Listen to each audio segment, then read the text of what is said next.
Koh Desta adalah seorang mualaf keturunan Tionghoa.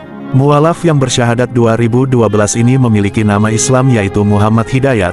Dia menceritakan mengenai awal mula mengenal Islam. Sejak kecil dia suka diam-diam menghadiri pengajian di masjid tanpa sepengetahuan orang tuanya.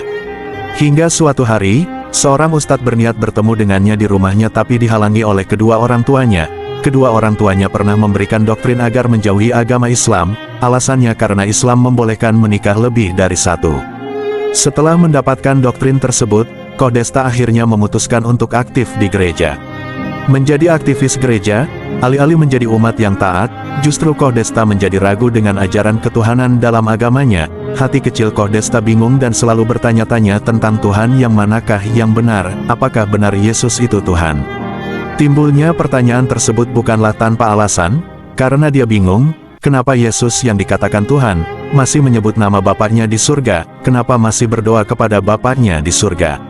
Pertanyaan ini sering diutarakan ke teman-temannya hingga suatu hari, teman muslimnya menyarankan untuk berdoa. Walaupun dia telah berdoa tapi tetap saja dia belum menemukan jawabannya. Pada suatu hari ia memutuskan untuk salat tahajud, dari situlah dia merasakan ketenangan. Malam itu dia bermimpi bertemu dengan seorang laki-laki bersorban. Di situ saya melihat diri saya bisa membaca surat Al-Insyirah, ungkapnya. Berawal dari mimpinya tersebut, dia pun memutuskan masuk Islam. Pada Maret tahun 2012 Koh Desta akhirnya bersyahadat, bertempat di Masjid Istiqlal.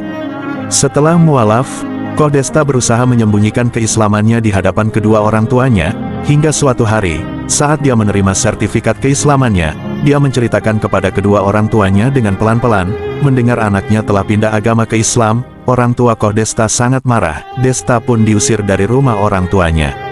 Karena diusir, Desta pun harus pergi dari rumah orang tuanya, tanpa membawa uang sesen pun, hanya pakaian saja. Saya pernah memungut sisa makanan yang ada di tong sampah, karena sudah sangat lapar, ungkapnya. Saat dia memungut makanan di tong sampah, seorang pedagang nasi goreng memperhatikannya dan bertanya kenapa Desta melakukan itu.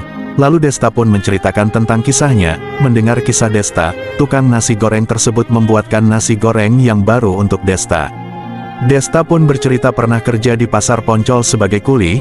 Walaupun demikian dia tidak pernah meninggalkan sholat, hanya saja waktu untuk belajar tentang Islam tidak sempat.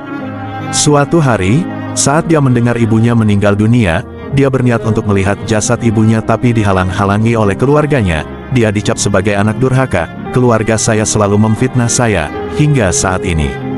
Bahkan saat bapak saya meninggal dunia pun, saya tetap dilarang masuk dengan berbagai alasan, ujarnya dengan raut muka sedih. Kita doakan saja semoga Koh Desta diberikan kesabaran dan keteguhan dalam menjalankan ajaran Islam.